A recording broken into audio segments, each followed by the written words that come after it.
Audio Jungle.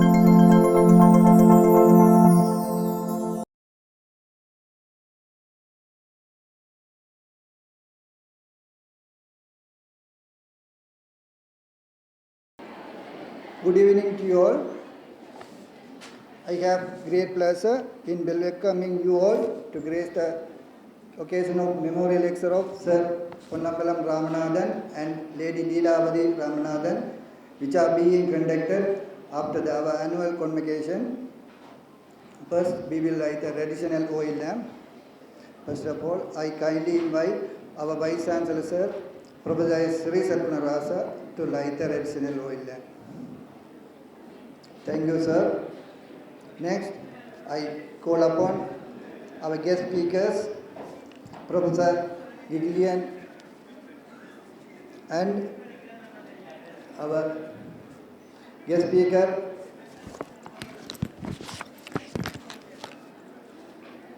Professor Persona Kaniba, to light the traditional oil lamp.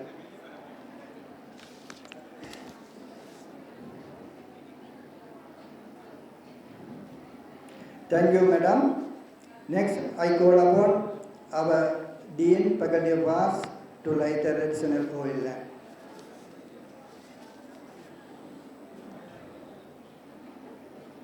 Thank you all. Next, we will observe 2 minutes silence, please. Thank you. I kindly request our Vice Chancellor, Dean, Faculty of Arts, and our guest speakers to come on the stage in order to our memorial lectures. Our respected Vice Chancellor of our University of Jaffna, Dean, Faculty of Arts, our guest speakers, former Vice Chancellors, Deans of the faculties, heads of the departments, our administrative officers, our valuable students, our distinguished guests, our friends, ladies and gentlemen, welcome to you all. Every year we conduct the Sir Ponnambalam Ramanathan Memorial Lecture after our annual convocation. This year we conduct 2 memorial orations in our Golden Jubilee celebration. One is Sir Pon Ramanathan Memorial Lecture along with the Lady Leelawathy Ramanathan Memorial Lecture.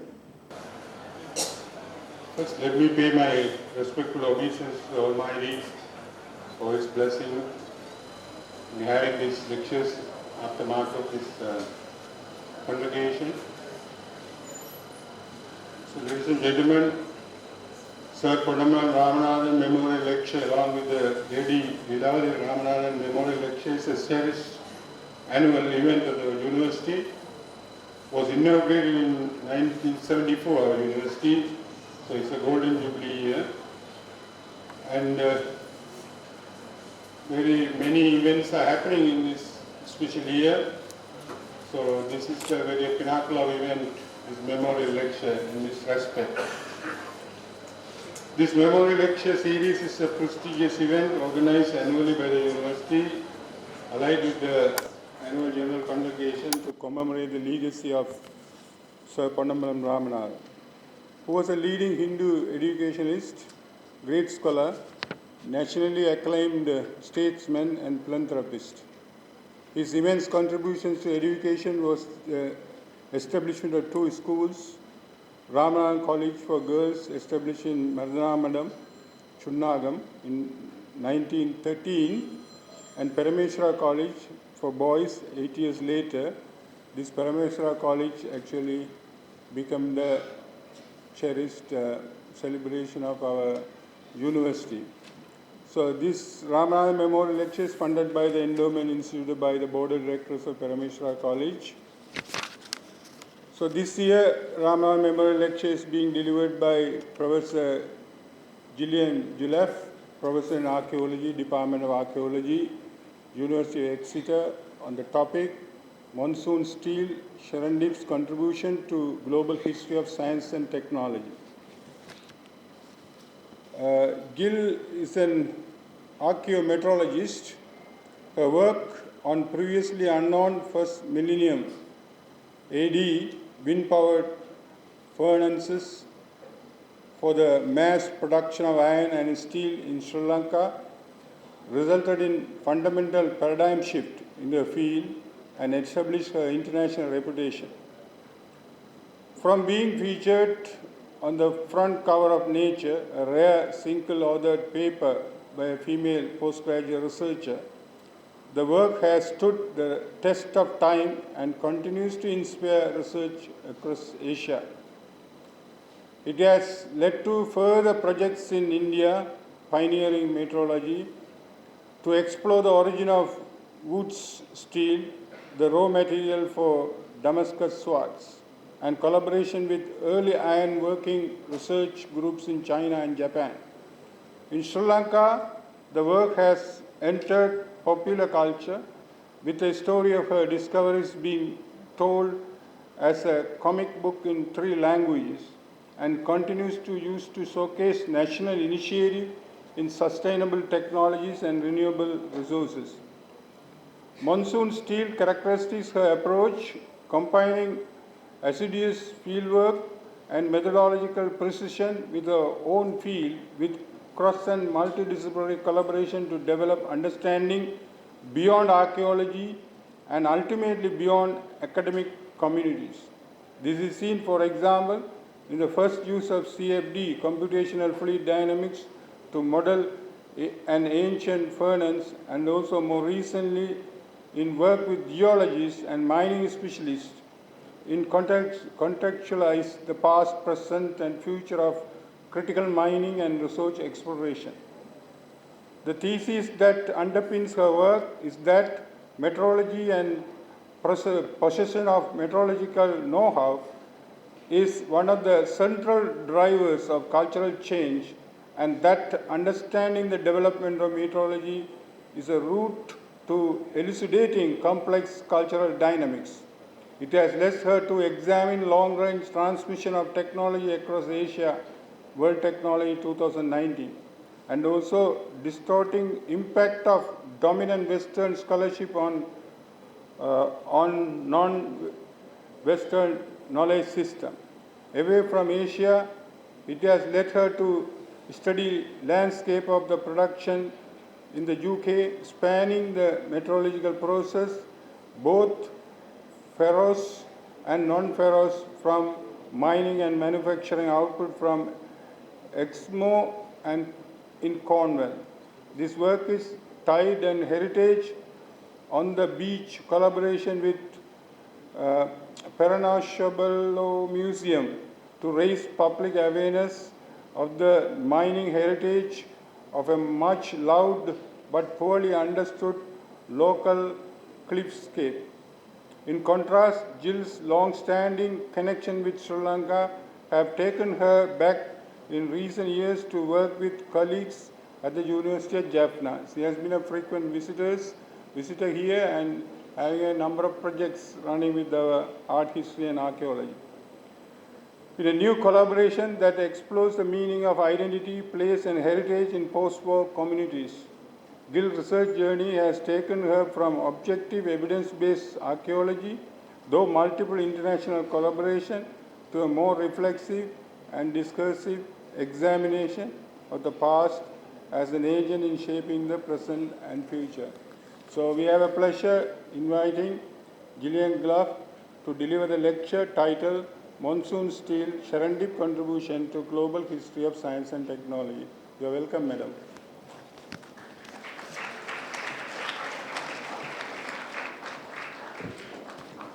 I call upon Dr. Kamala Kumari Karunanidhi, Head Department of Economics, to call our guest speaker and to honor her.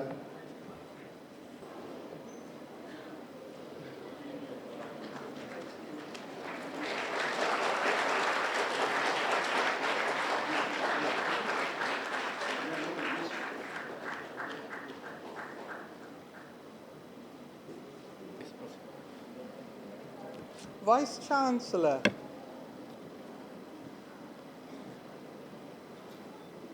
Chancellor, Deans, heads of department, all my academic colleagues here in Jaffna, and also my many friends in Jaffna. I'm deeply honoured to be invited to give this lecture today, and I am proud to be here. And I'm also proud to present this particular lecture, which is going to be about work that I've been involved in for many years, started long back in the 1980s when I was a young postgraduate researcher exploring the history of the making of metals in Sri Lanka. And I hope, I've got quite a few slides, and I hope that we'll be able to get through them quite quickly. But I'm really pitching this to talk about the role that this island has played in a much bigger global history of science and technology. It's a very exciting and important place that this island has in that history. So, I'm going to start with a little bit of background homework, because this is going to come as a slightly unusual topic. It has a strong scientific base.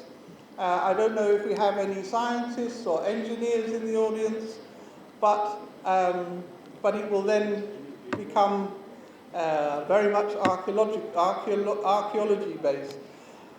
So very briefly, the whole process of making iron, raw iron from iron ore, the process that we call smelting, is technologically very complex.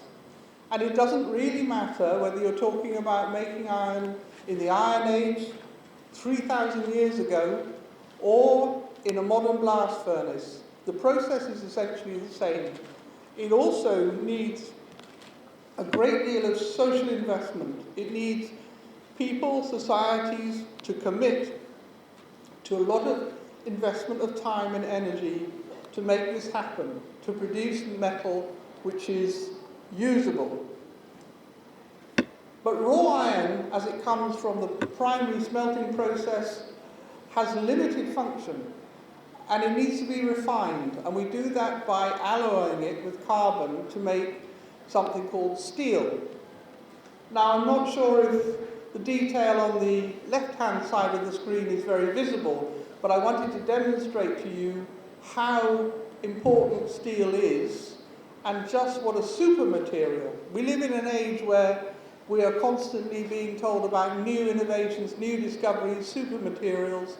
Steel is a super material that we developed 3,500 years ago. And the list on the left-hand side gives you the hardness values of different metals. And it ranges from pure copper, which has a hardness value of about 60 to 80. Now I have to put my glasses on. And ranges up to alloys of brass and bronze, which give you a hardness of about 100, 150. When we start alloying iron with steel, we can increase that hardness up to 800, 900, so we make a quantum leap forward in terms of the quality of material that we use, we can create. So steel is, in a sense, like a holy grail of material science. What it does, it gives us tools that will cut and carve, and a particular example is it enables us to cut hard rock like granite. So when you look at monuments in this country, or here I've got examples from India, you need steel to make tools that will cut rock.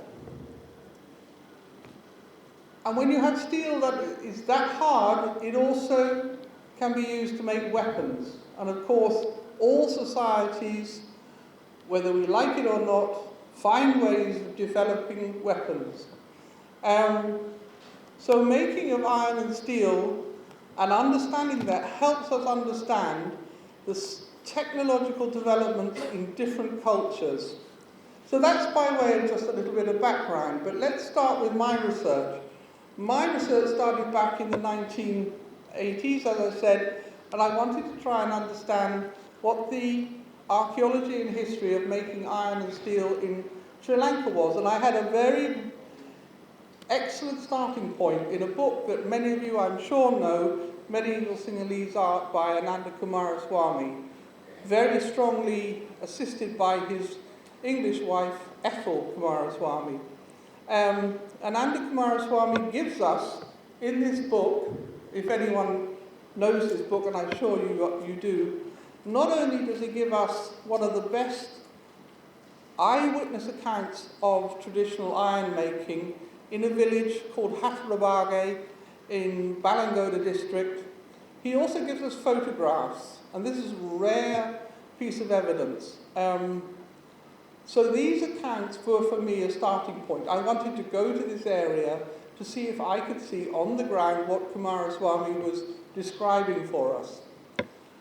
The other piece of evidence that formed some of the starting for this research was references to Serendipity steel that occur in early Islamic literature, and in one particular reference by the writer Al-Kindi in the 9th century, who wrote a very informative treatise on kinds of swords and iron. And this is very much studied by metallurgists and historians, and in this, and it's regarded as a very authoritative piece of work, in this Al-Kindi repeatedly refers to Serendipity steel. And for a long time, most historians believe that this was referring to steel that was made in India and somehow transported to the Islamic world through Sri Lanka. So that was another starting point for my work. But the most useful starting point for a project that's become known as Monsoon Steel was the opportunity to work at Samanala, what we now know as Samanala near Balangoda, because there was a hydroelectric scheme being developed there, and that gave me both the opportunity and the funding to get into the field and do survey work and really look to see what there was on the ground. So what I'm going to describe briefly through the slides is that process of research and how it developed over the years and some of the results that have come from it. So let's look a little bit more closely at this Samanala area. You all know it's on the southern edge of the hill country of the island. What's important about it is its climate. It lies on the edge of the wet zone, in the intermediate zone, edging onto the dry zone. And it has a climate whereby and because of its situation at the foot of the hill country, it experiences very, very strong monsoon winds during the months of June, July, August, going into September. But these are dry winds. They're not bringing rain. So many of you will know what that feels like. A monsoon wind is a powerful and constant environmental element that plays in people's lives. So this is where it lies. Thank you. Thank you very much. It's sandwiched between the coastal lowlands, what in the past would have been the Rahuna Kingdom, and the Central Highlands on a plateau above the Kaltota Escarpment. It's made up of scattered small settlements in the valley bottoms with their small areas of accompanying paddy land, but the environment is primarily dominated by forest and wind-swept hilltops. So that was the terrain that we were walking through for our survey. I was working with the archaeology department of Sri Lanka, And over a period of 4 months, you don't need to read all of this, I'll try to pick out the important points. Over 4 months, we recorded something like 253 sites which had not been previously recorded. This area was not known for its having any archaeological interest. And those 253 sites were divided between sites which we called prehistoric, where we were finding small stone tools, small campsites, historic sites which were not associated with metallurgy, things like village settlements, and then by far the largest group of sites were the metallurgical sites, of which we found at least 140. Of these, they divide quite clearly into two particular technologies, one of which lies in the villages that are still there, and this is iron smelting, following the description that Ananda Kumaraswamy gives us in medieval Sinhalese art. But on top of that, we found a series of sites, many more sites, that had not previously been known or recorded, that were all on the tops of these windy hills. And all of these hills had very open aspects to the west. So we called them the west-facing iron smelting sites. And they were by far the largest group. And then we had a number of other sites.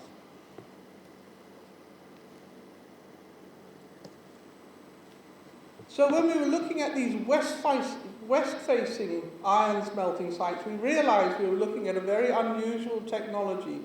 What we were seeing was not fitting with what we expected to see.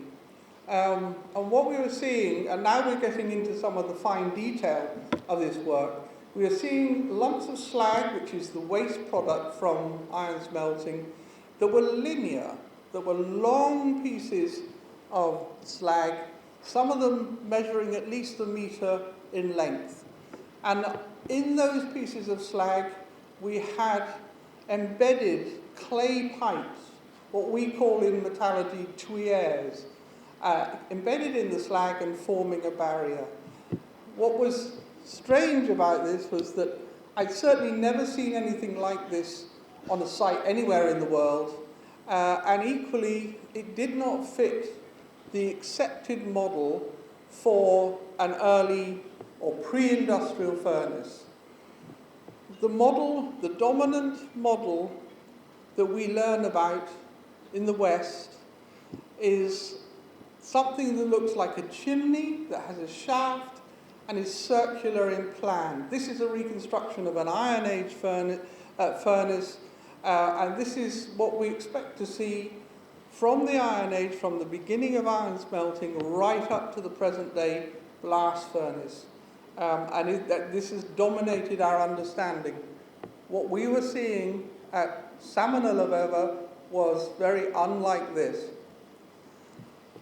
Because of that, we then had the opportunity to go on and excavate one of these sites to try to understand better what this evidence was telling us. So this is the site that we excavated very close to the hydroelectric dam as it was being built.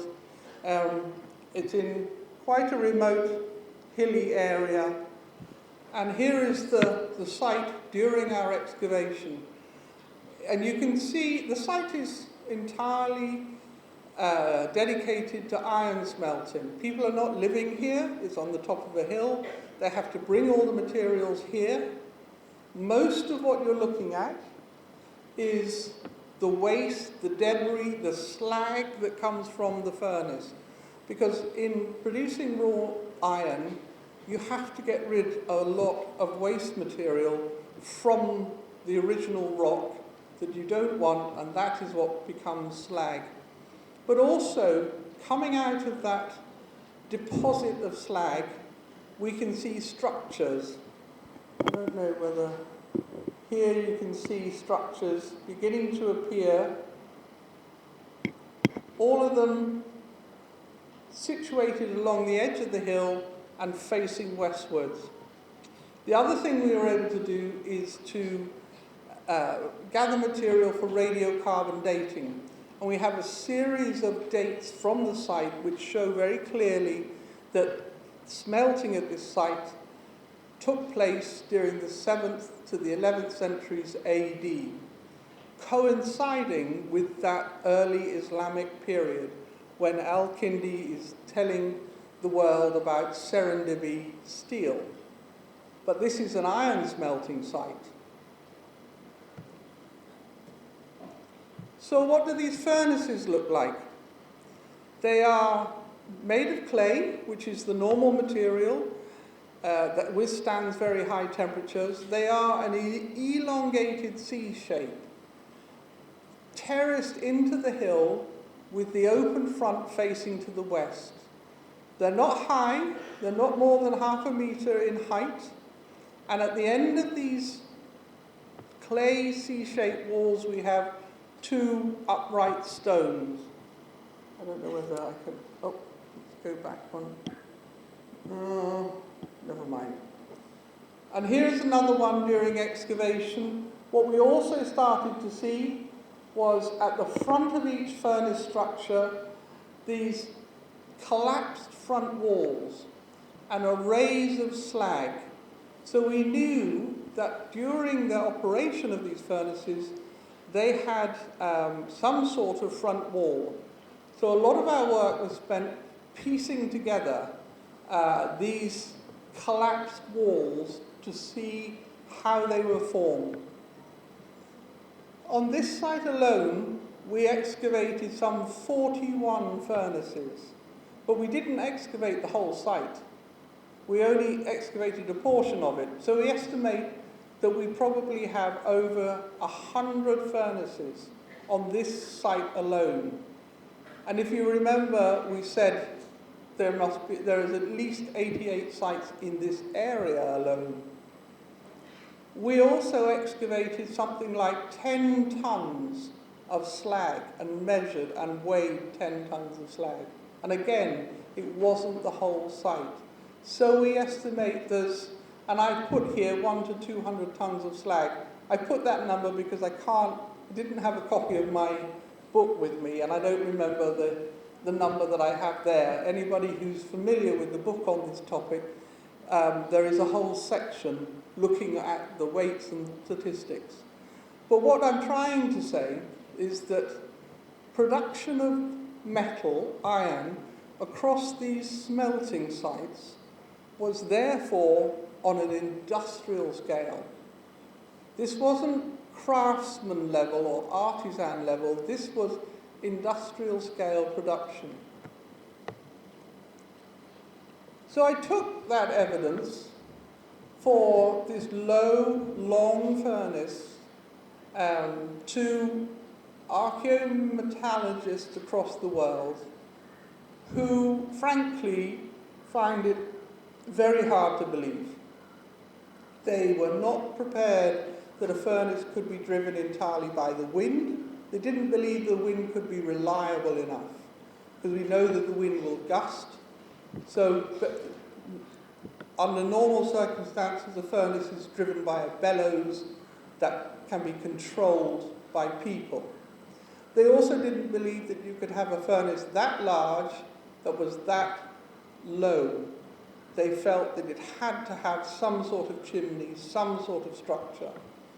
And finally, they didn't really believe that something like this could come from Sri Lanka.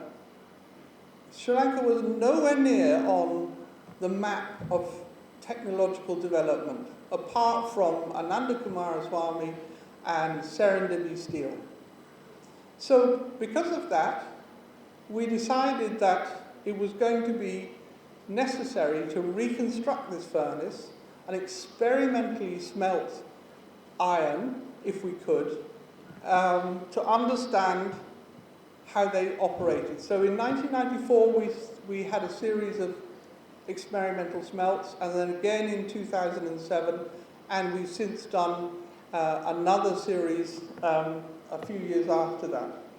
So the slides I'm going to show now come from various experiments that we conducted. But to give you an idea of the whole process, we worked with local blacksmiths to make charcoal using traditional methods, and we made over a ton of charcoal to fuel these furnaces. We collected iron ore locally. The Balangoda Ratnapura district has excellent iron ore, very high quality, very close to the surface. It's not necessary to dig or mine for it. You can collect it from the surface. We also had to make the clay to build these furnaces. And we spent a long time working with our friends in the local village to come up with the right sort of clay mixture that was going to be temperature resistant. And we gathered a lot of knowledge from them about how to make a good clay mixture. And I can say, after 20 years, those furnaces are still standing. We then had to build our furnaces. So this is just a shot of building the furnace, and because we'd done work on reconstructing the front wall of this furnace, we had an idea of how it should be put together. And you can see there we've got what we call tuyères, these clay tubes that a local potter had made for us. So having built the furnace, it's a matter of filling it and firing it. Of course, we're doing this in the monsoon season, so we're doing this in June, July, when the wind is at its strongest. And this is how the furnace looks once it's reconstructed and running in those windy conditions, situated right at the top of the hill, catching the strongest winds that are blowing.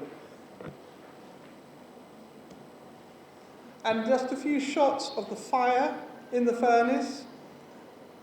At the top of the furnace you see charcoal which doesn't look especially hot, but if you look down those tuyères you can see yellow and white heat, and we know that the furnace is burning at very high temperature.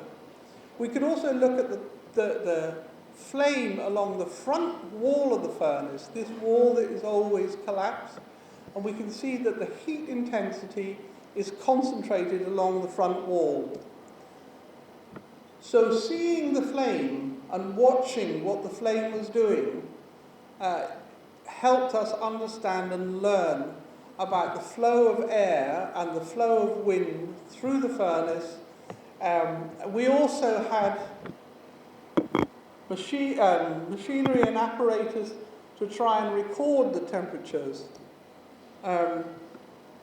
So having fired the furnace and got it up to a high temperature, we could then start to put on our iron ore.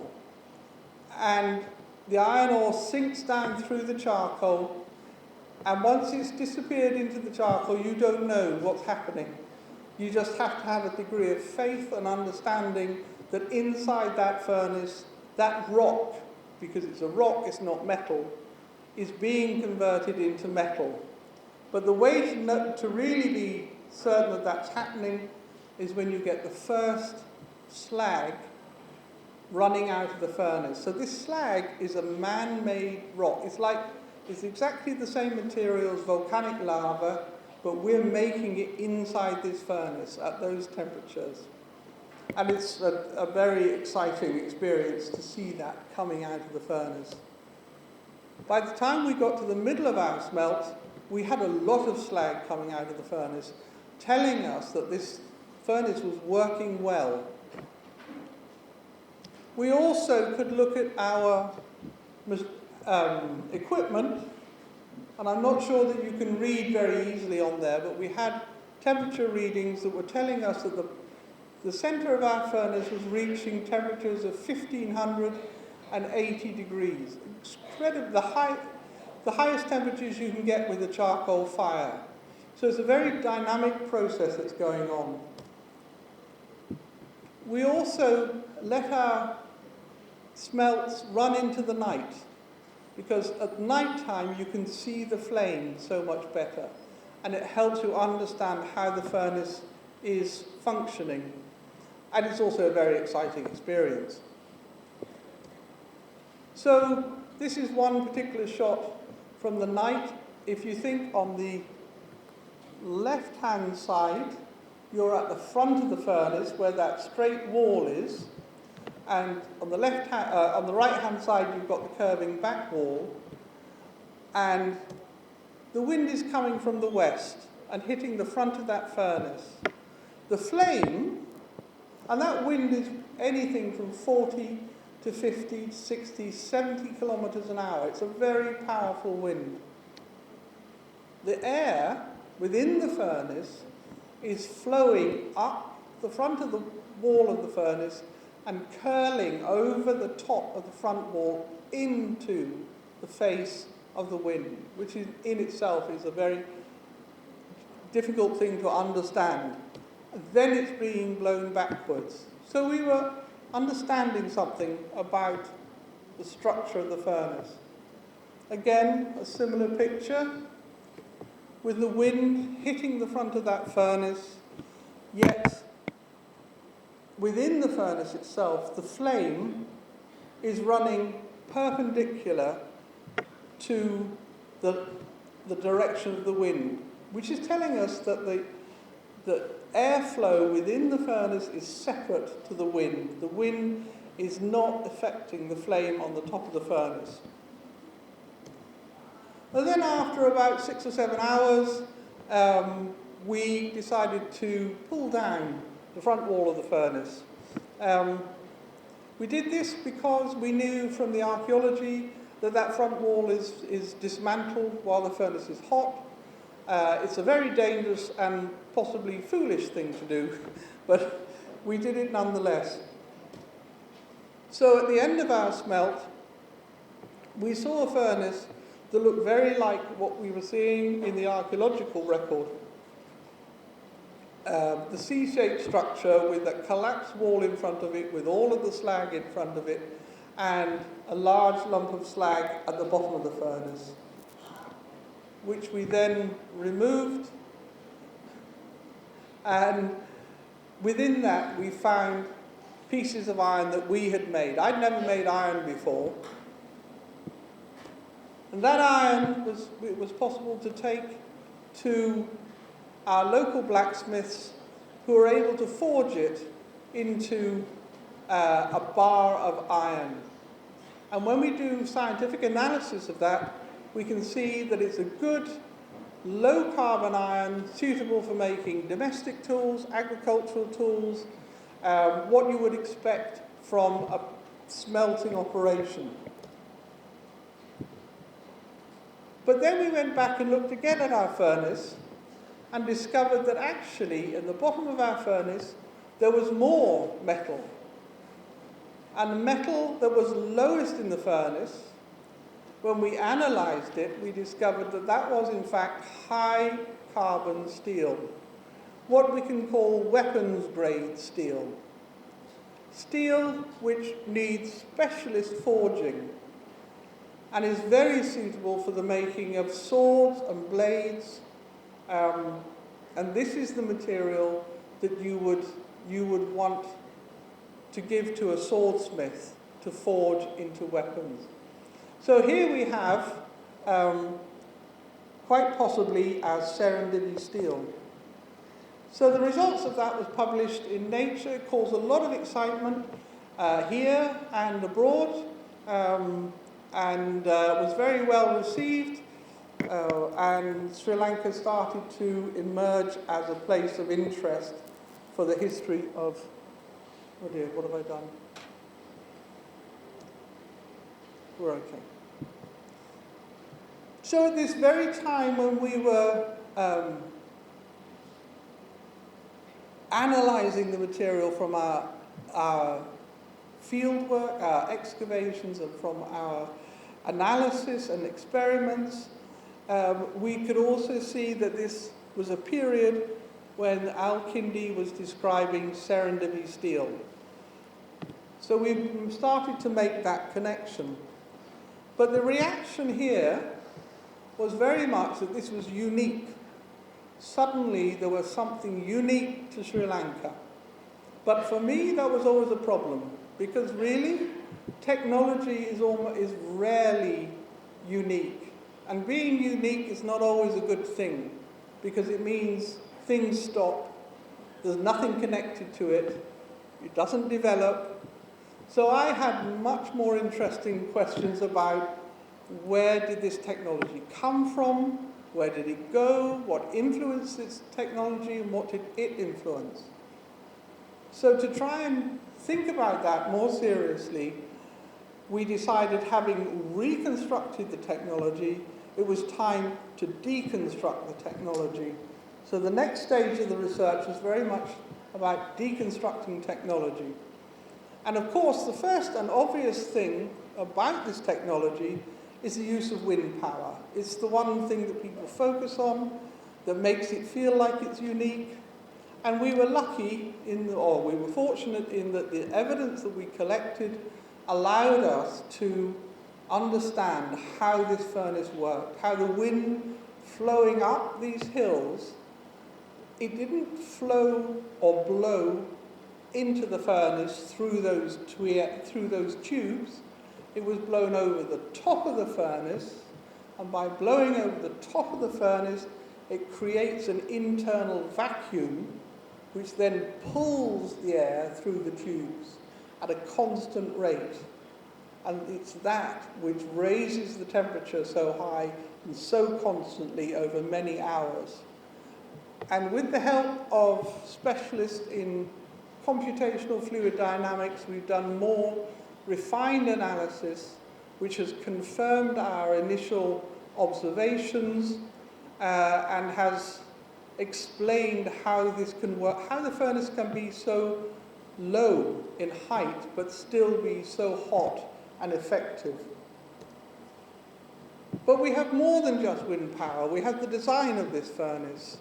The design of this furnace, once we've reconstructed the entire structure, is radically different to that European model, that Western model of the chimney or the shaft. Here we have a furnace which is lower and longer than anything recorded anywhere else. So we spent a bit of time looking at that, trying to understand how it might function.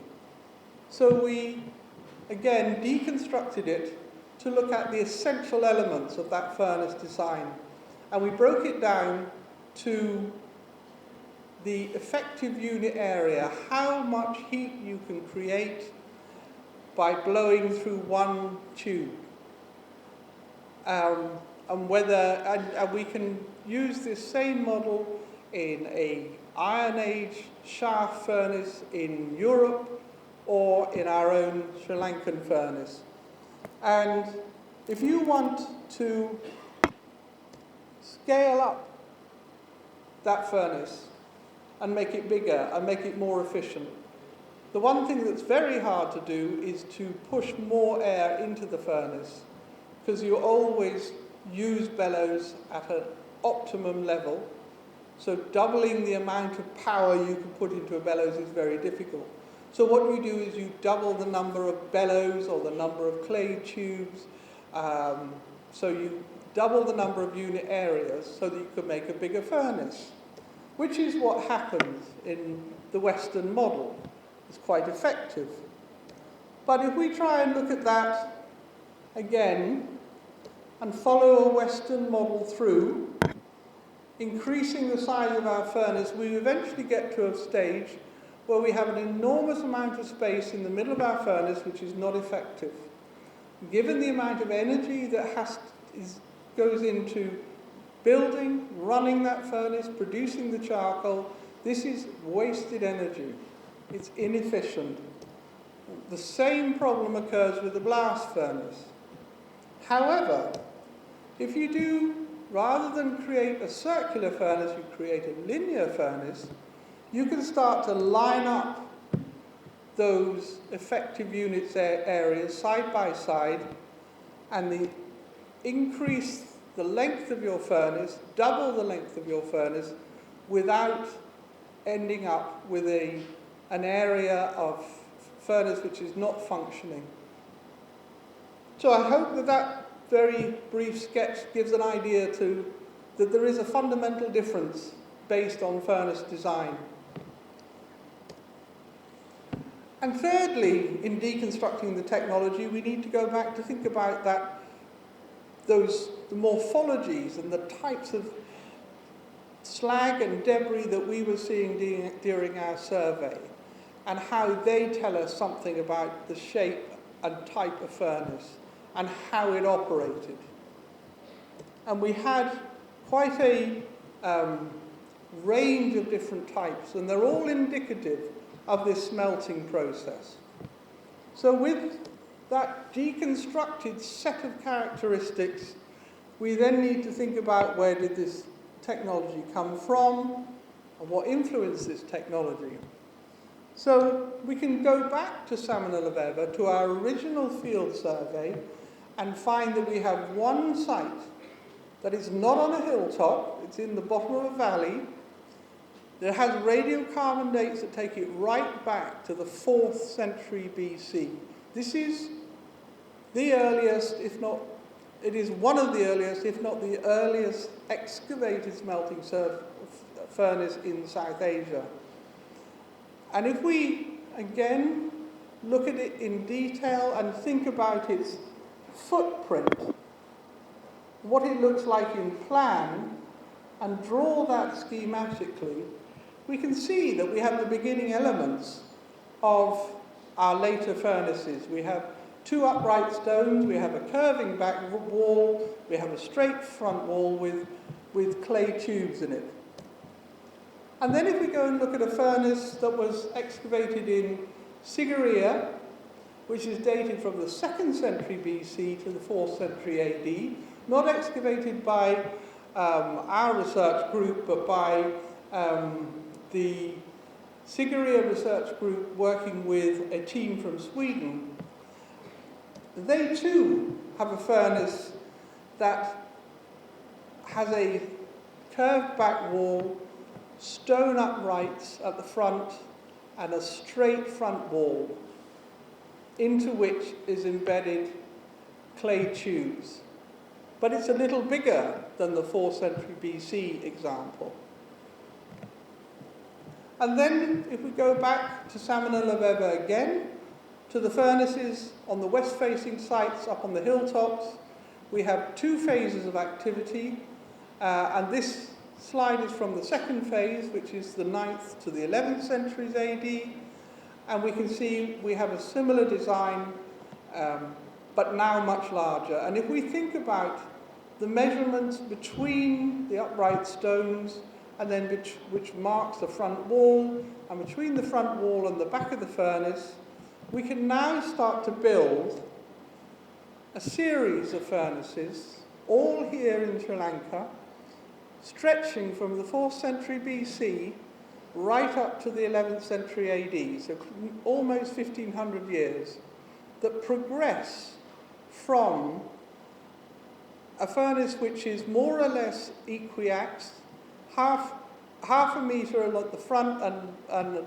0.6 of a metre between front and back. And then at Sigiriya, the front wall becomes longer, but the distance from the front to the back doesn't change. And then at the first phase at Salmonella, from the 7th century to the 9th century, the front wall is even longer, and the distance between the front wall and the back wall has become more shallow. And finally, by the 9th, 11th centuries, our front wall and our overall furnace has reached over 2 metres in length, but the distance from front to back has not changed. So we can see a system, an evolutionary series, that has optimized the design of this furnace. This is high levels of technological development, albeit over a long period. And on the basis of that, I started to think in terms of the evolution of furnaces and the evolution of design, and saw that potentially we had a divergence from this very dominant Western model. So the next questions are, where did it go? What did it influence? So we can look further afield and we look eastwards, across Asia. And I want to look at a few pieces of information from Burma, Cambodia, and Sarawak, where we have existing evidence which could be reinterpreted. In Burma, we have an excellent description reported in 1864 in a very important book called Percy's Metallurgy, where he describes a furnace which has a chimney, has a structure, a high structure, but at the very bottom, its footprint is 5 foot at the bottom in length, but its distance from front to back is just 1 foot. And into the opening at the bottom of the furnace, it's closed with clay into which 20 small tubes are built. So if we draw out what Percy's describing, we have a footprint that looks like this. Yeah? We also have more recent excavation and archaeological evidence from Burma which confirms a lot of this, done by somebody from the University of Sydney. He dates these furnaces to the 11th to the 13th century, and he reports that they produced both iron and steel. We can look at ethnographic evidence from 1883 in Cambodia, where we have a description of a furnace which is 2.5 meters long, but only 0.9 meters wide. And on each of the long sides it has 26 tuyères. Each of these tuyères is connected to a bellows, so this is a bellows-driven furnace. But if we take the same evidence and create a footprint, this is the schematic footprint that we get. So beginning to look familiar. In Sarawak, we have relatively recent archaeological evidence from some team that is digging a site on the Santebong Peninsula where they have got debris and slag remains which they are struggling to understand. They give a very convoluted description, but essentially they're describing the same styles and morphologies that we recorded at Samanilabeba, which are very distinctive of this furnace design. So it's possible to believe that there is also, and these are 10th to 14th century furnaces, that there is also some similar technology operating here. And then we finally reach the Tatara steel-making furnaces in Japan, which are world famous for producing the steel used to make samurai swords. And we're beginning to see a familiar pattern, a rectangular furnace with clay pipes along the long side, which when we draw schematically the furnace, we get a footprint like this.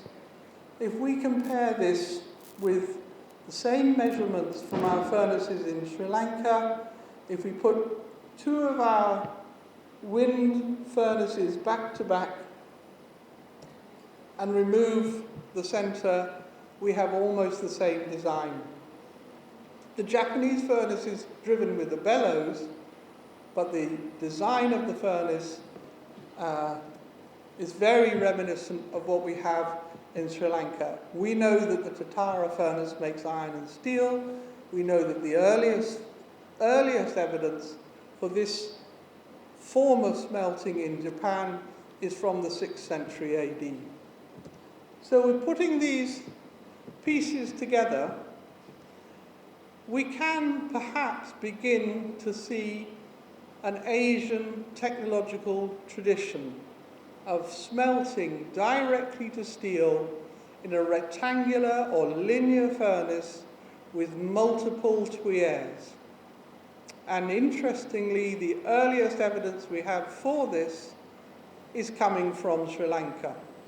So we can see this concept moving eastwards along trade routes, contact routes, cultural routes that we know took people from Sri Lanka eastwards.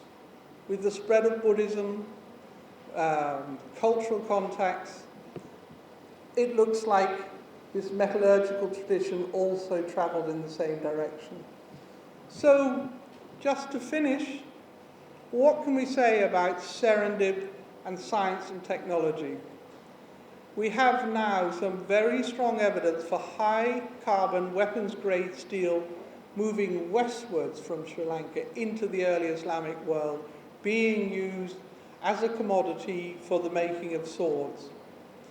We also have evidence for a linear furnace smelting technologies moving eastwards through cultural contact. So we've got at least two major developments emanating from some of this evidence in Sri Lanka. And finally, what's really significant about this material is that this is coming from non-literate knowledge systems. This is not written down. It's not in the chronicles. The written chronicles, the written histories focus on elite systems, people and monuments and kings. They do not write about the people who make iron or the people who make things. And the people who are doing this making are non-elite. They're non-elite practitioners. So unless we go and see the material culture, it's not going to come through the history. But it is of historic importance, globally as well as nationally. Thank you.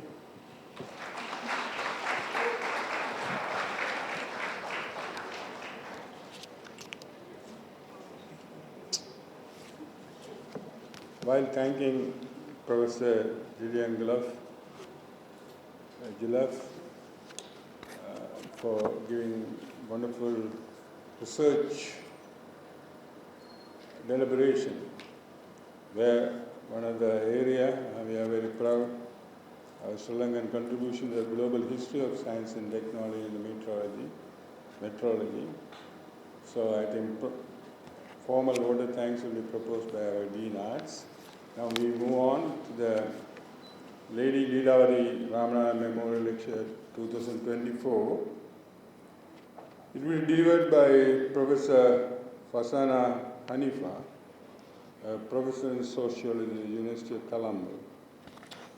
So while giving the introduction, I hear a few words to the Lady Ramanathan. The Lady Leelawathy Ramanathan Memorial Lecture is an annual event which usually takes place early in the week following the annual general convocation. The 2024 convocation was held 14, 15, 16 of this month. This memorial lecture is held under the endowment instituted by Saivamange Sabai Association of Hindu Women. This was funded by Sir Ponnammal Ramanathan in 1924. Lady Leelawathy Ramanathan she is from Australia, she was born and bred, and moved to Sri Lanka to quench her spiritual thirst. She finally found her guru, Sir Ponnammal Ramanathan, a high Hindu intellectual personality. She was a living example to all women who harnessed her husband, Sir Ponnammal Ramanathan's great vision of knowledge and spirituality as her own. She was a devoted wife who respected all the cultures and tradition of her second home land, Sri Lanka, as her own motherland. She contributed a lot to the Tamil-speaking world in so many ways. Her untiring efforts on publishing Sir Ponnammal Ramanathan lectures and several books noteworthy. So we are indeed thankful to those who initiated this memorial lecture for giving opportunity to cherish her services rendered to our Tamil community by inviting a distinguished personality to deliver something on contemporary affairs. Today's speaker of the Leelawathy Ramanathan Memorial Lecture, Professor Fasana F. Hanifa, who is an eminent professor in the from the Department of Social at the University of Colombo. She obtained a PhD in anthropology from Columbia University, New York. Her research and activist interests have concentrated on the social and political history of Muslim communities, on gender politics, and on higher education reforms in Sri Lanka. She has published on Islamic reform movements, the history of minority involvement in electoral politics, Northern Muslims' place in discourses regarding return, resettlement, and reconciliation, and on the post-war mobilizing of anti-Muslim rhetoric.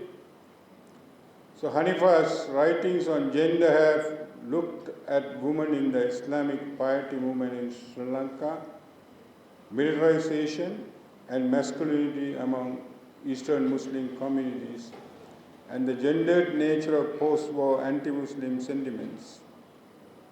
Hanifa was a visiting fellow in Commonwealth Studies at the Center for South Asian Studies at the University of Cambridge in 2018 and 19.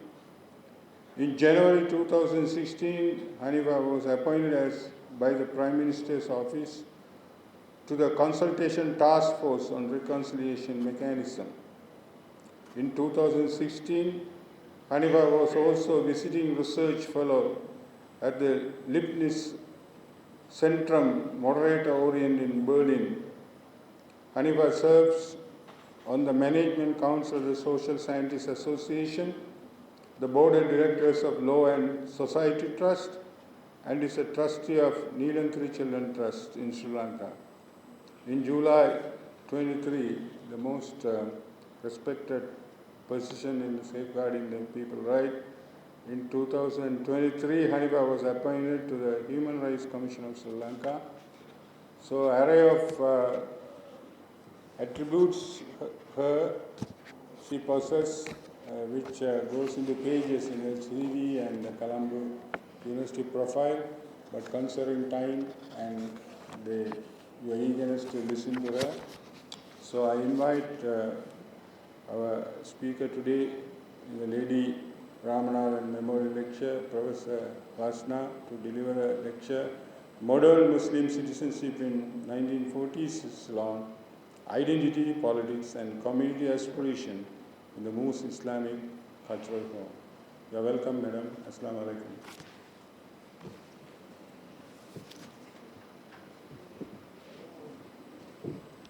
I call upon Ms. Sandhini Ramanathan, Head Department of History, to garland our guest speaker and to honor her.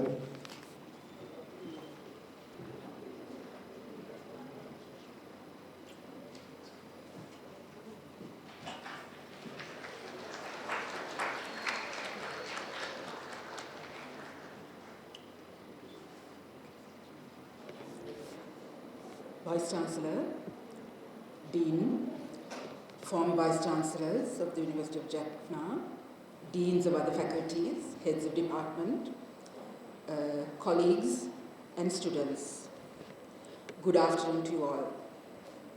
It is a great honor to be at the University of Jaffna at the Kailaspathi Hall, delivering the Lady Leelawathy Ramanathan lecture this year. I thank especially Professor Raghuram, Dean of the Faculty of Arts, for this invitation, and Professor T. Shanatharan, who facilitated my arrival here. Lady Leelawathy Ramanathan, as the Vice-Chancellor already stated, is of course best known for being the wife of Sir Ponnambalam Ramanathan. She was an Australian-born theosophist who became a disciple of Sir Ponnambalam Ramanathan and later his wife. She was also a scholar and a writer in her own right. She published a book that was a commentary on the Gospel that was derived from the lectures of Sir Ponnambalam Ramanathan, and after Sir Ponnambalam's passing, wrote a version of the Ramayana. She was also for a time the principal of Ramanathan College. I'm very pleased to be here in Jaffna, speaking at the university as part of a necessary engagement across Sri Lanka's university systems. And I thank the university for appreciating my possible contribution and granting me this opportunity. I will speak today on the setting up of a somewhat famous Colombo institution, the Moors Islamic Cultural Home, the MICH. I use the MICH as a vehicle to talk about the claims to middle classness that Muslims struggled to make in the early 20th century and brought to fulfillment at the time of independence. The Moors Islamic Cultural Home, or the MICH, is housed in a 1960s office building at a prime location at Bristol Street in the old financial district of the Colombo Fort. The MICH is a respected community institution founded in 1944 prior to independence in 1948. Today, it continues to exist and carry out activities with groups of followers, and it's established institutional rituals. The MICH building is conspicuous among the late colonial and mid-20th century office buildings due to the incongruity of the onion-shaped dome and nod to Islamic architecture on the top of a standard square edifice like others around it. The land for the building was obtained in 1944 from the government by the founders of MICH after making repeated requests and extensive lobbying of the colonial authorities, and later in 1949 to the leaders of independent Ceylon. Acquiring such a plot in the very central fort area was an achievement and represented Sri Lankan Muslim leadership claiming recognition from the Ceylonese state for Muslim cultural particularity at independence. Writing in the 1980s, M.M. Maroof described the English-speaking Muslim elite as seeing themselves as communicating the mostly Tamil-speaking community's positions and perspectives to the elites of wider Ceylonese society. At the time of the MICH's formulation, they were only just beginning to present themselves in such a role. This essay will argue that the establishment of the MICH indicated the emergence of a post-World War II English-speaking Muslim middle-class sensibility in Sri Lanka that was asserting its position as leaders in the company of Sinhala, Tamil and Burgher elites. It will describe how Muslims in late colonial and independent Ceylon negotiated the minoritization initiatives of the newly independent state and its ruling elite while making claims to a dignified and thriving community existence.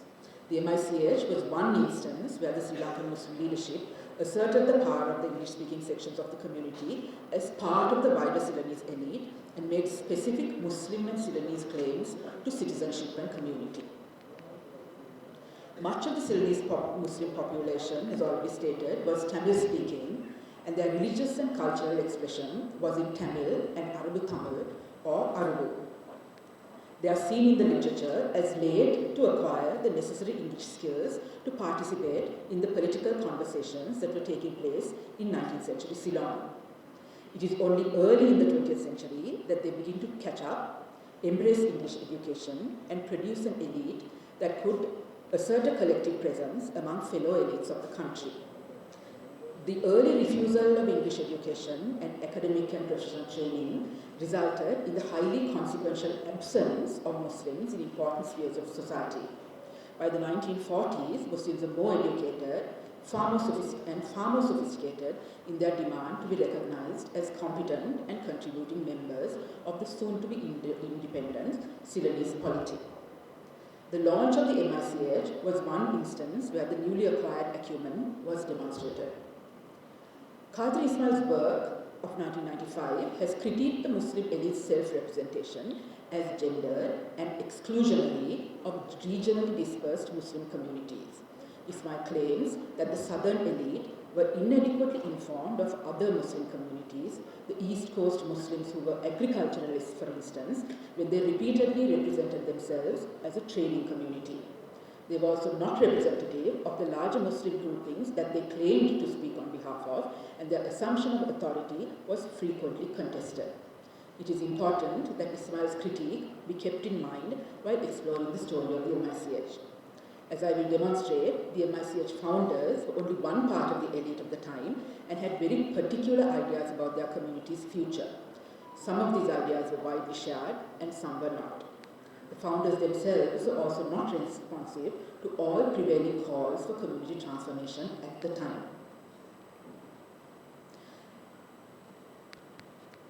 Okay, the establishment of the MICH.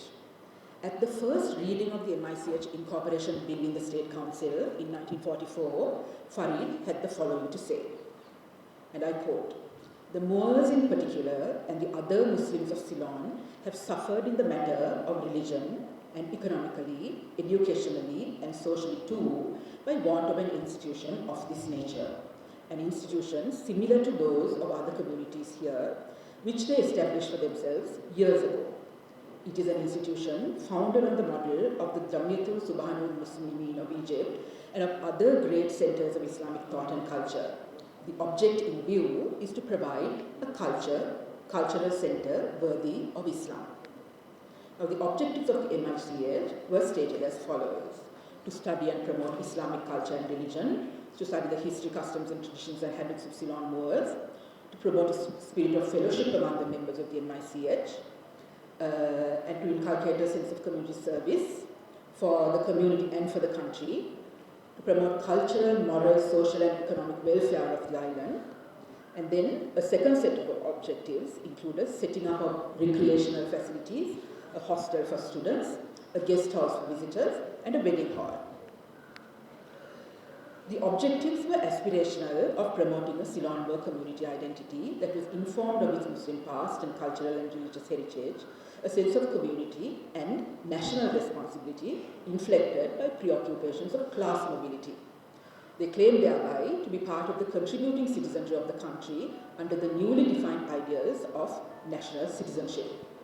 Such ideas of national citizenship at this particular time, of course, involved forming such male-only spaces to carry out the work. Okay, so now as we know, Ceylon was under European colonial regimes since the early 16th century. At first the Portuguese, then the Dutch, and finally the British took control of the country's coastal areas. The Moors whom both the Portuguese and the Dutch powers considered competitors in trade were regarded as problems and legislated against with regards to religious practice and trade. During the time of the Portuguese, outbreaks of violence against Moor communities were frequent, and there was a substantial movement of Moors inland from coastal areas. Under the Dutch too, Moors were driven out of Colombo and compelled to settle along the southern coast. Regardless of the laws, rules and regulations promulgated against the Moors by several colonial powers, their presence in trade between the coast and the interior continued, and writers report of trading communities thriving despite the restrictions. The few Muslim commentators writing on this period, however, have drawn attention to how the restrictions and persecution negatively impact Moors of that time. The advent of the British and their transformation of the colonial economy led to an easing of restrictions against native economic activity and led to better times for the Moors as well. The transformed economy under the British, from a mercantilist to a capitalist mode, occurred with the introduction of plantation agriculture and enabled capital accumulation among local populations as well, and resulted in the growth of a wealthy Muslim trader elite. Okay. Now, the MICH's usage of the term Moor to establish an institution serving the country's Muslim population in the 1940s reflects the politics of naming at the time and how the founding leadership sought to intervene in defining the Ceylon Muslim community. The term Moor and its suggestion of racial specificity as well as difference among the communities of Muslims on the island was controversial at the time. The use of the terms Moor versus Muslim as the group's preferred nomenclature has a history in elite rivalries, and the issue of naming becomes salient in the archive at different moments. Numan mentions that the issue is raised by Sir Kodambalam Ramanathan in 1885 in the Legislative Council at the debate on the Mohammedan Marriage and Registration Ordinance. Then in 1924, the government appointed a committee to consider and report on the variations used in the spelling of the word Mohammedan. The committee, comprising Muslim members of the Legislative Council, reported back that the term was not acceptable, no matter what spelling was used, and that the correct term must be Muslim. The term Moor is not commented upon by the committee, but the importance of the term Muslim is asserted as suitable, and I quote, to designate a person professing the religion preached by the Prophet. The Moor-Muslim debate becomes important in the 1930s again due to rivalry between two prominent elite gem trader Muslim families who competed for a knighthood for the family patriarch. The Muslim League supported the candidate NDH Abdul Kafur, while the Muhammad Markan Marka is said to have supported the founding of the Moors Association. Markan Marka was ultimately awarded the knighthood in 1938. The divide along the Moor-Muslim line also represented the most significant political bifurcation of the Muslim elites in the interwar period. For instance, while there was little opposition from the Muslim elite to the political organizing of the broader Ceylon National Congress, political rivalries emerging from within the different Muslim communities were channeled through the Moors Association Muslim League divide. The figures taking leadership under the Muslim League were T.B. Jaya and Dr. M.C.M. Khalil. The Moors Association cultivated the younger A.R.A. Razik, who was later Sir Razik Farid. The MICH emerges as an institution supported by the elites of the All Ceylon Moors Association. However, the salience of the term Moor in the 1940s is attached to the political preoccupations of the time, when the community's indigenous roots, in quotations, indigenous roots, became inflected politically in a manner different from the 1930s. I will present these politics as illustrative of the context within which the institution was founded. I do so to emphasize how state practices targeting particular minority groups, in this case the citizenship legislation of 1948 targeting those of Indian descent, have framed majority-minority relations.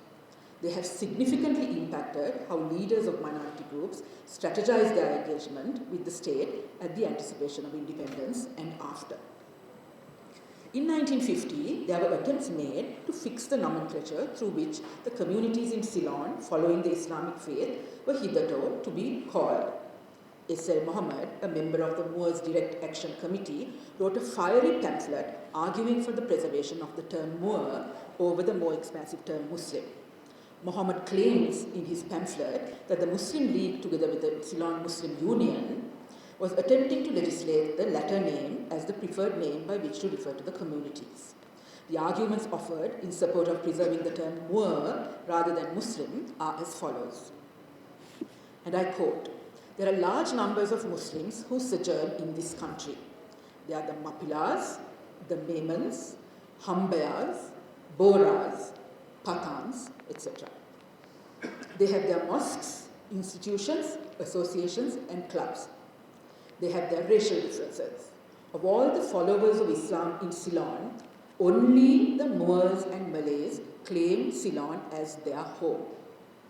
The Moors are not Indians, and no Indian or Pakistani is called a Moor in his country or anywhere else.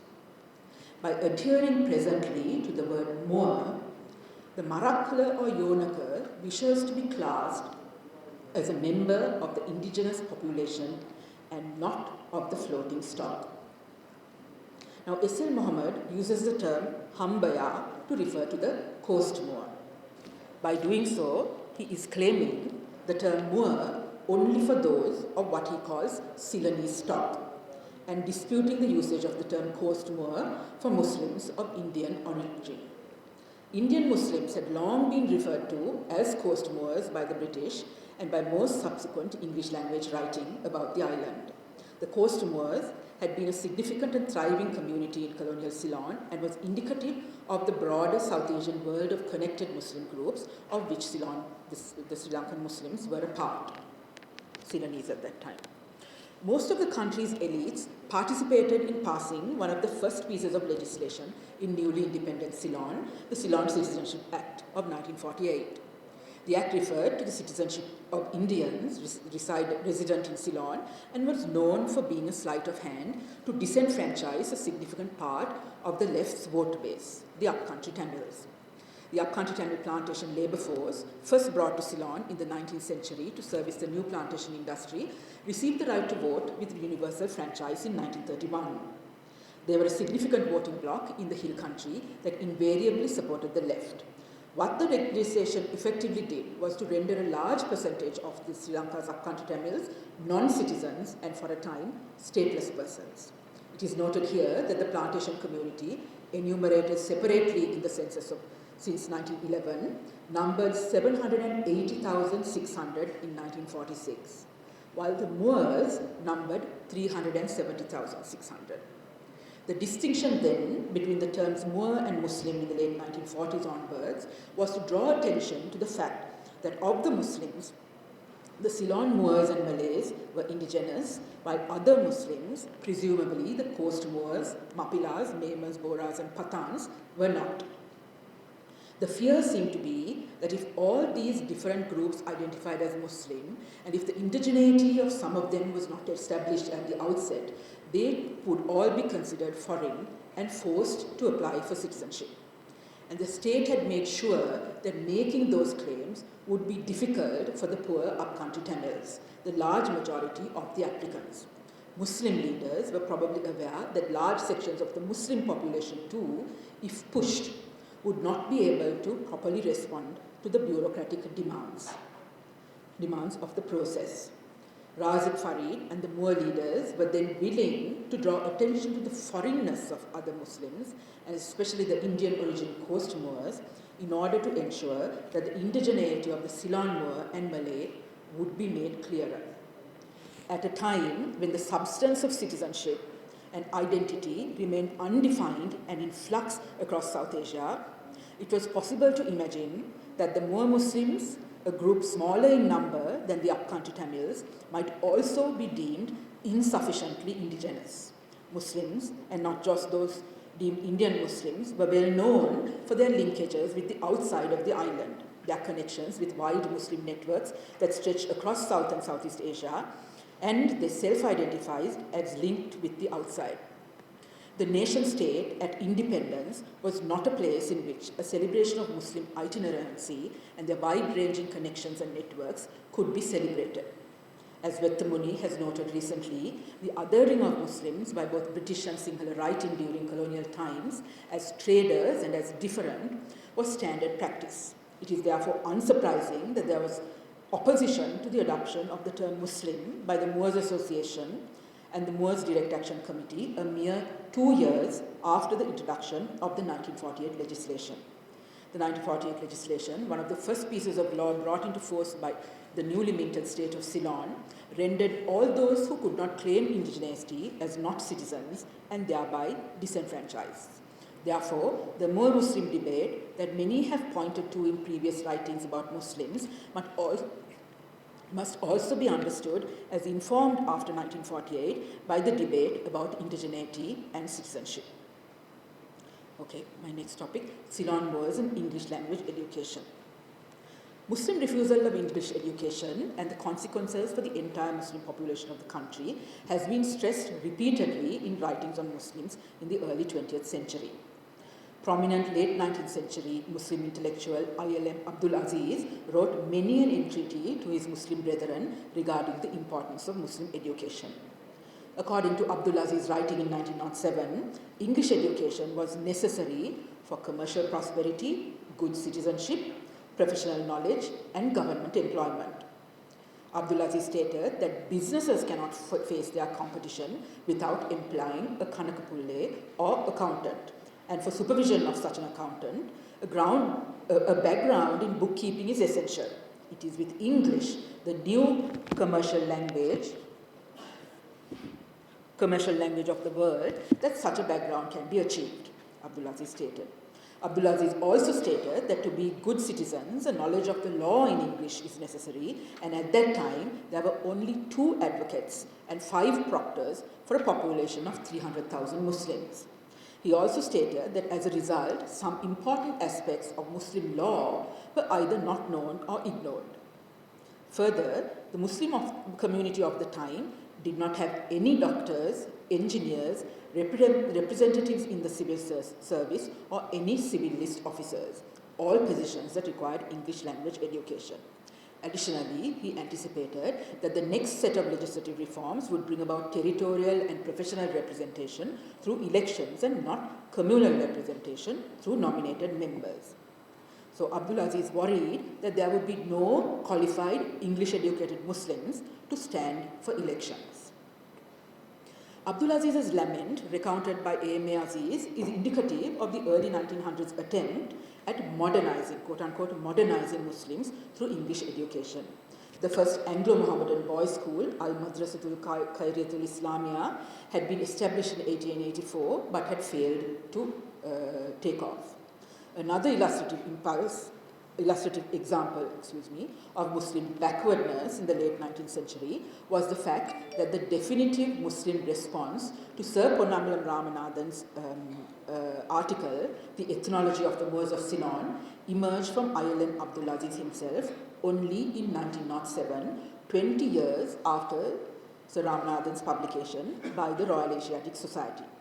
Sir Ramanathan's treatise, in which the author claims that Moors were really Tamil, was a response to the colonial government considering a seat in the Legislative Council for Muslims.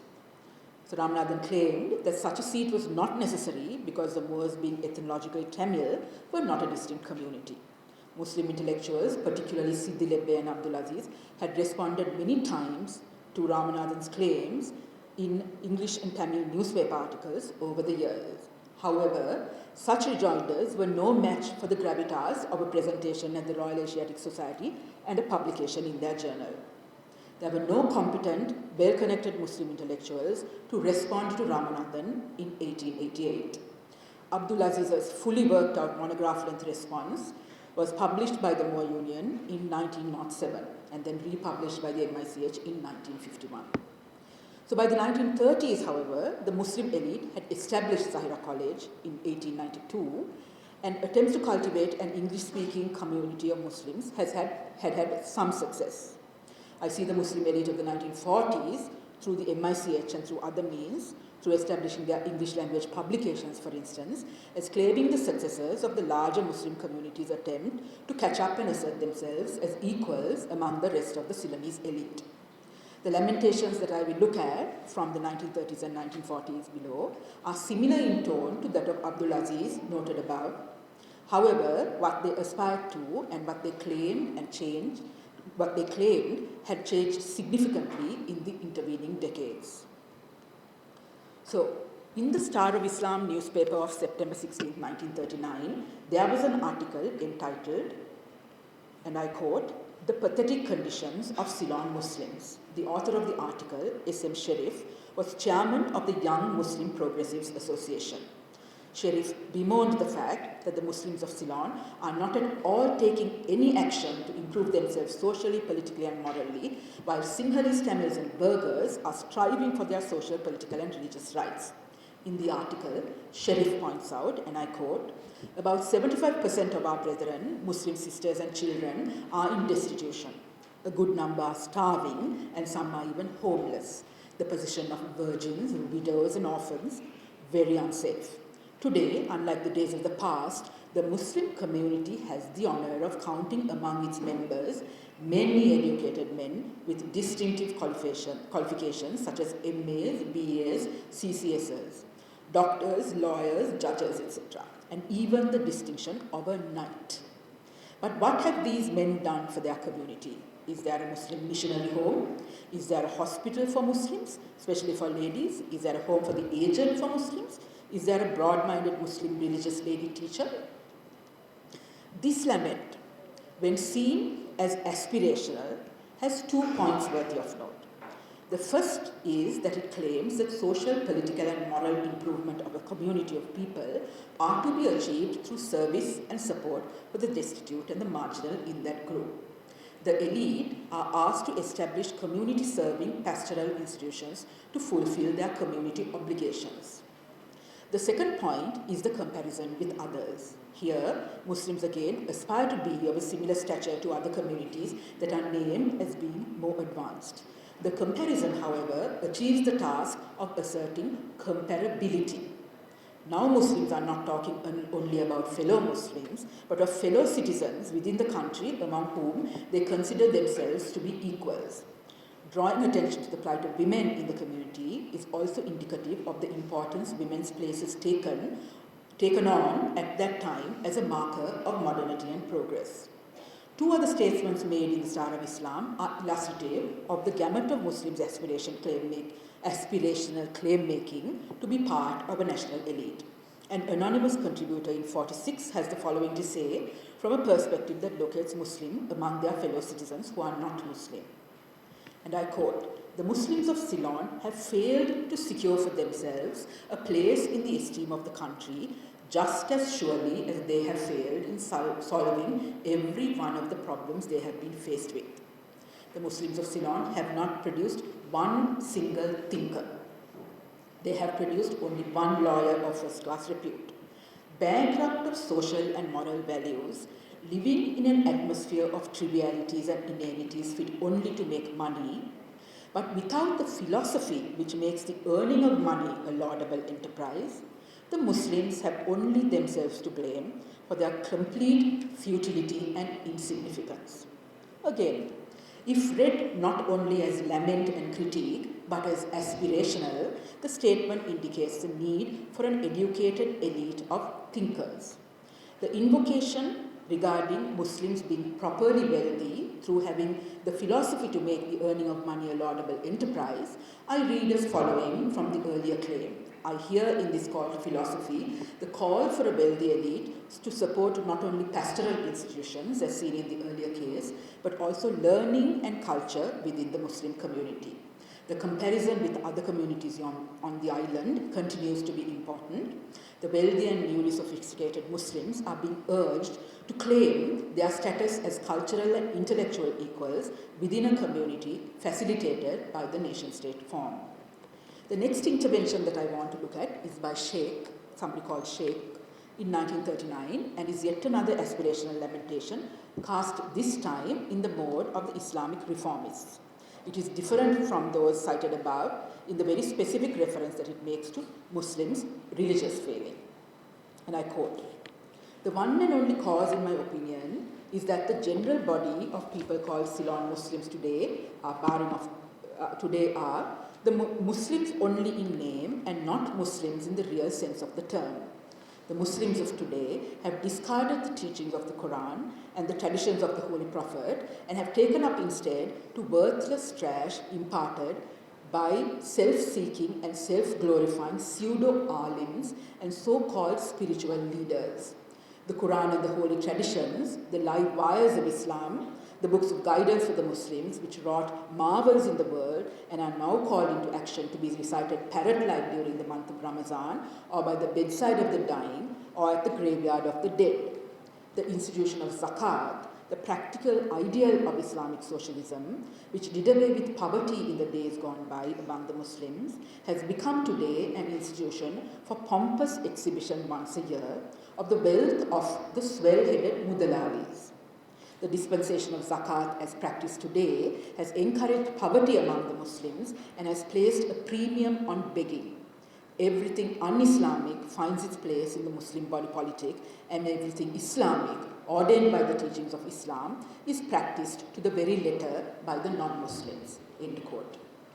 Calling attention to pseudo-alims and spiritual leaders, as well as critiquing the Quran's use being restricted to recited parrot-like, and the invocation of zakat as an exhibition of wealth that encourages poverty, the statement is calling for a reform of Muslims' religious practice.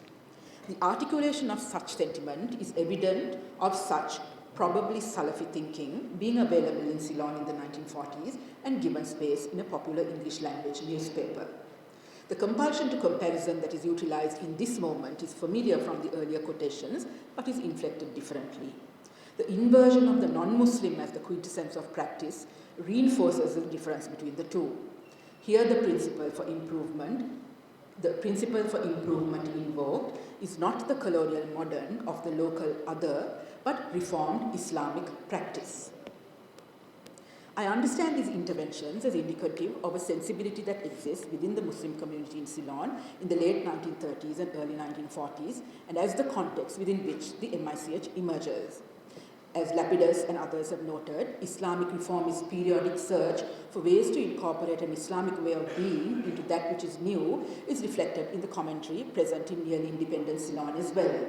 The first intervention called for the elite to establish institutions for pastoral care for the less fortunate. The second calls for the wealthy to support learning and culture. And the third was the call to reform Islamic practice.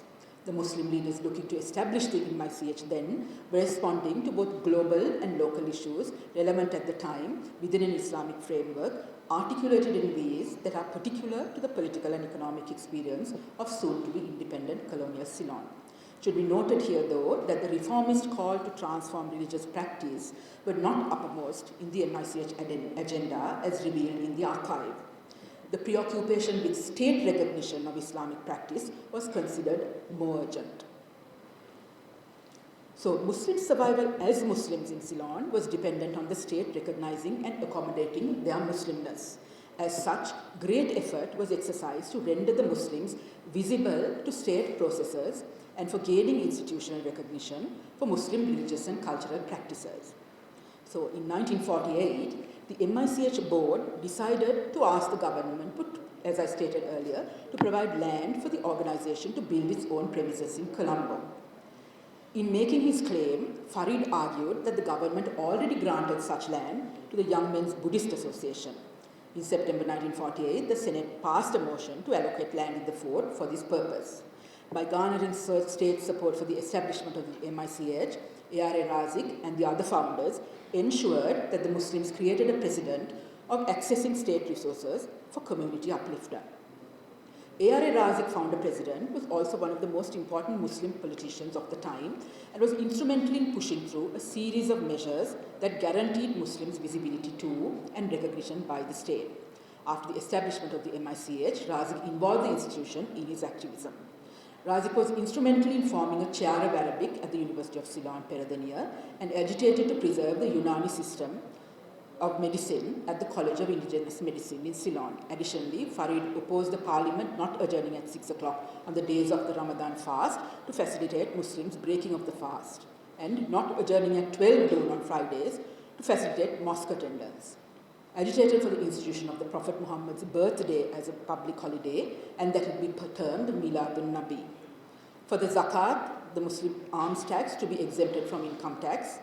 This was not successful, and attended as early as 1938 to have the government institutionalize the relaying of the Friday afternoon Jummah prayer sermon or the Kotubah over Radio Ceylon. On June 5, 1947, Radio Ceylon for the first time broadcast the azan or call to prayer over the radio to break the fast during Ramadan. This was at the request and lobbying by the MICH. The MICH, with Razik's leadership, also supported the formulation of the Muslim Marriage and Divorce Act of 1951 and the Muslim Mosques and Charitable Trust or Waqf Bill of October 1956. Farid was also instrumental in institutionalizing the provision of leave for Muslim men to attend Jummah prayers on Friday afternoons. This practice continues today in all state institutions. Farid was also instrumental in instituting a Muslim stream within the education system and in establishing government Muslim schools in many Muslim villages across the country. This stream too has survived, and there are Muslim schools across the island that teach primarily the medium of the Tamil language and have their own calendar and holidays for Ramadan. The MICH souvenir publication that provided information on many of the activities of the institution described in this article was also a vehicle for the MICH research output. They published both original research work and republished previous published work on the history of Ceylon's Muslim communities. Thereby, they aimed to cultivate an appreciation of history writing and literary production among a set of Muslims. They translated Siddi Lebbe's Sufi treatise Asrarul Alam, Mysteries of the Universe, into English in the 1950s. As stated above, they republished I.L.M. Abdul Aziz's criticism of Sir Ponnambalam Ramanathan's Ethnology of the Moors of Ceylon in 1951, and also published several other volumes of interest, including Personages of the Past by Muhammad Samir bin Haji Ismail Effendi, and Muslim Mosques and Shrines of Ceylon by M. Tawfiq, The souvenir collection remains an important archive of writing on Ceylon's Muslim communities, and I have relied on them for this essay. Among the many activities that named and marked community at the MICH was the publication of the MICH Almanac. In 1947, the first full year of activity after its incorporation, the MICH began publishing the annual Almanac with the following information: Islamic calendar juxtaposed with the Gregorian calendar, dates of religious significance, noteworthy events in Islamic history, dates relating to outstanding Muslim personalities in fields of religion, philosophy, science, medicine, and art, phases of the moon, times of sunrise and sunset are all recorded for each day. Additionally, prayer tables, latest available census information on Muslims, as well as geographical distribution of all Muslim communities on the island are included. The names of Muslims in public life, the legislature, the judiciary, the administrative service, the local authorities, corporations, boards, commissions, armed forces, professions and vocations are also listed. Also included are lists of Muslim institutions, organizations and clubs with their objectives and office bearers, and also names of ziyarams and other Muslim pilgrimage centers. The MICH Almanac was compiled annually. Advertisements were solicited and received from a substantial set of Muslim businesses. In 1965, 225 businesses were listed as regular advertisers. The diary was popular and produced a profit to be used for other activities of the MICH. The emphasis on making information of the Ceylonese Muslims community available, as in notable appointments, demographic figures, geographical spread of the community and so on, should also be noted as contributing to inculcating a wider collective sensibility among the users of the diary. Chapman, in her study of almanacs in Francophone Canada from the 18th century to contemporary times, argues that almanacs were instrumental in embedding the habit of reading within the home and helpful for formulating ideas of community among settler communities, migrant groups, and diaspora populations. According to Chapman, as a cultural product in the home, the almanac helped build and sustain a sense of national belonging. It is not difficult to assume that the MICH too produced its almanac with such an intention. The MICH leadership also dabbled in the standardization of Islamic knowledge for children through producing a Tamil language reader. In 1947, a Tamil language reader with an Islamic background designed for primary school students was produced in a collaborative endeavor between S.P. Saminathan and A.L.M. Ismail.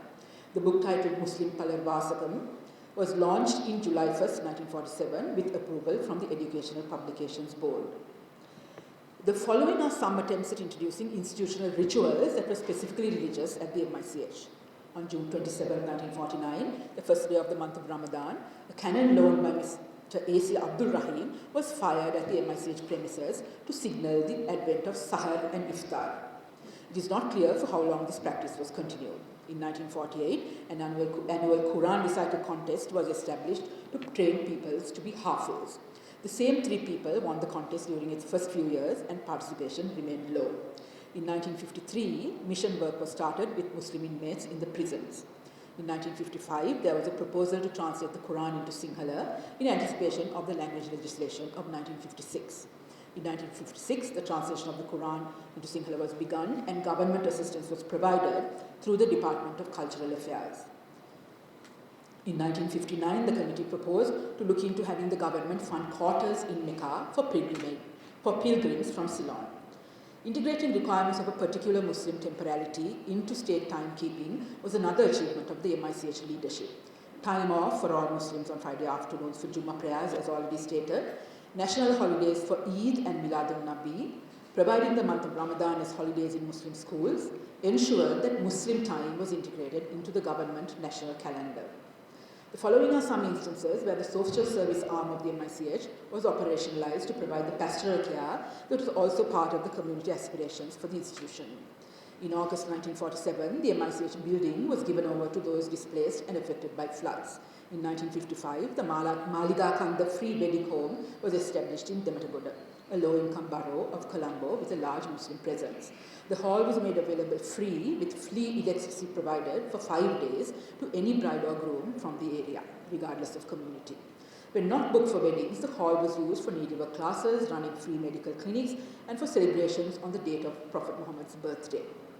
Then in 1955, the MICH was given land and a house in Markola by Lady Farid, wife of A.R.A. Razik, for the establishment of the Lady Farid Home for the Aged.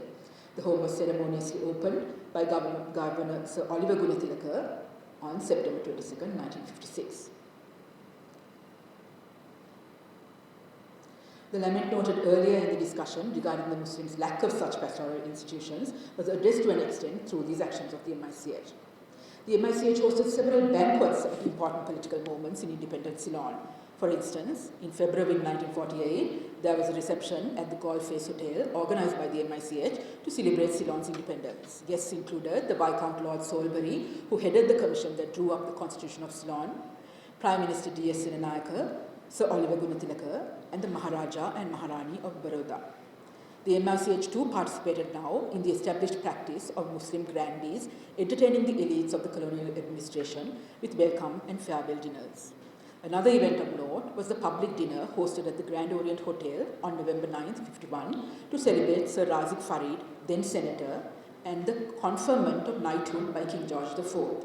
Farid was presented with a gold medal with the MICH crest at the dinner. Leisure was highlighted and competitive sports for men were cultivated. As many have noted, the place of sports and sports teams in the building of national masculinity and group identity is significant. Further, native engagement with colonial sports has also been studied as a form of resistance. Sports was a significant part of the MICH elites' claim to being modern. Billiards, snooker, and wrestling were encouraged at the MICH. The MICH had teams for both billiards and wrestling and were successful at the club level. At the time under discussion, there was much that was of concern to Muslim male leadership regarding the place of women. The writers of the Star of Islam cited above reference women in their discussion of the lack of pastoral institutions for less advantaged members of the Muslim communities. In addition, the newspaper featured many polemics regarding the need for education for women, the role of a Muslim wife, and the plight of educated Muslim women in conservative families. As I have argued elsewhere, or as I have described elsewhere, Razik Farid's philanthropy also extended to the founding of Muslim Ladies College, one of the earliest and most prominent Muslim girls' schools in the country. Farid donated the land on which the school still stands, and in the context of the above, the MICH representative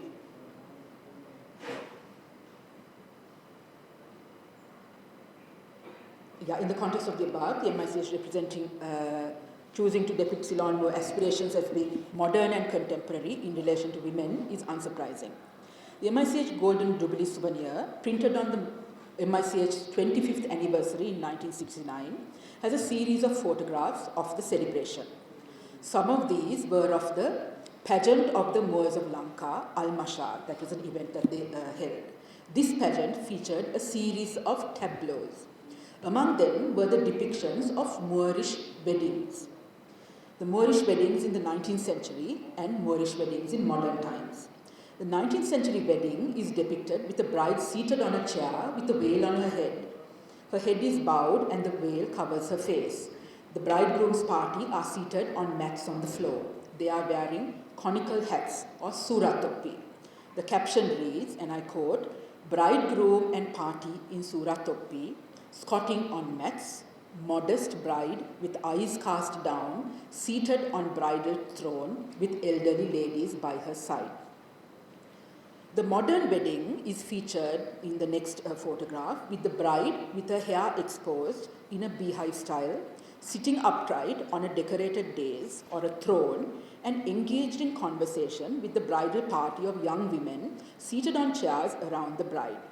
They are also not covering their hair and are dressed in saris with short-sleeved blouses, the upper-class finery common to all elites. There is nothing that is identifiably Muslim in the second tableau. And the caption states, and I quote, "Ladies sans purdah with modern hairdos." By the 1960s then, the Muslims at the MICH were presenting themselves as already modern and like everyone else. There are other photographs in the souvenir from 1965 that depict ladies in saris with a part of the sari over their heads. The uncovered heads in the tableau, therefore, are significant. calling attention to the modernity of the Muslim woman as indicative of the modernity of the broader society is a gesture familiar from other parts of the Muslim world. The Islamic reformist project was held in abeyance in popular practice in Sri Lanka during that time, when part of the Muslim world was experimenting with other modes of being and belonging, including secularism and socialism. Among the Sri Lankan Muslim elites too, such ideas may have been more relevant. At this moment in the 1960s, the uncovered heads of Muslim women, especially among the Colombo elites, was considered one among the many indications of Muslim modernity. It is perhaps the too recognizable success of this self-representation of being modern that generated the widespread resentment against the reintroduction of the hijab in the 1980s. Okay, I'll conclude in a minute. In this essay, I have argued that the Moors of Ceylon attempted to establish through the MICH that Muslims were a significant part of the national elite, and that as citizens who were educated, cultured, and committed to the upliftment of Muslims and Ceylonese community were a substantial part of the modern Ceylonese nation. However, Muslims' claim to be modern and committed to the nation comes under scrutiny in the 1980s. The transformation that occurred in the country as a whole with the adoption of a neoliberal economic model after 1977 and the escalation of the ethnic conflict after 1983 affected Muslims as well. Reform movements made substantial inroads in the 1980s, transforming Muslim communities in Sri Lanka. After the war in the north ended with great brutality in 2009, a highly organized anti-Muslim movement emerged to give voice to simmering anti-Muslim sentiment. The success of the movement was such that it became significant in deciding electoral politics for the following decade. Since the end of the war in 2009, Muslims have become the target of majoritarian Sinhala Buddhist ire in the form of an organized hate campaign and, after the Easter bombings of 2019 by ISIS-inspired local Islamic militants, the focus of punishing state legislation. As such, stereotypes of Muslim perfidy available globally with some choice local variants abound. Even local activists from non-Muslim backgrounds aligned with aggrieved Muslims continue to harbor ideas regarding Islamic fundamentalism and of Muslim women's oppression through dress practices.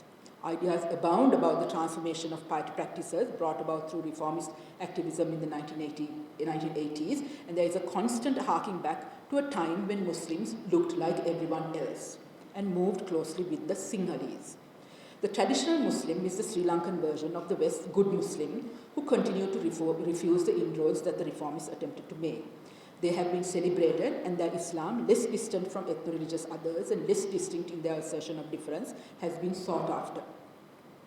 This attempt was to write about an earlier moment, when the Muslim leadership was realizing their positioning within a soon-to-be majoritarian context and were attempting to set in place processes that would ensure their recognition as equals in terms not just of citizenship, but as contributors to the country's intellectual and cultural life. Yet, as I have attempted to show, Muslim thriving had to be achieved in the context of looming institutionalization of the majority-minority distinctions that would have severe consequences for all non-Sinhala Buddhist communities in the country. Thank you.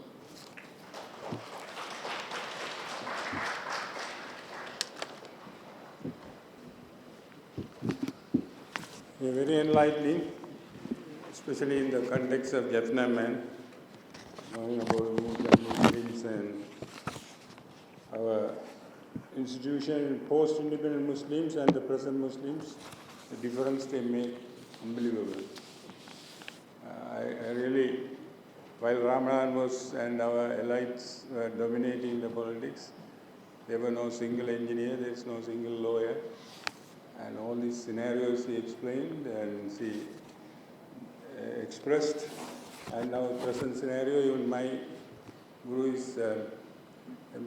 Malani from mathematician from Kalatri. So he was here. And Numan for Tamil and all. It's wonderful that how they evolved and strategically they moved and they continue to deliver. So in this regard, Professor Fasna Hanifa, not only in the perspective of contributing this lecture, she has been activist for keeping the rights of the women to the entire country. So thank you, madam. So now it's a time for wonderful that you have accepted the invitation and you have been with us for a number of times. Both ladies are strong ladies, very energetic, and you delivered wonderful lectures. And both have been associated with the University of Jaffna in various projects. So thank you, our audience, for patiently listening. Now is time for proposing vote of thanks by our Chairman of the Convocation Committee and Dean of the Faculty of Arts, Professor Raghuram. You are welcome.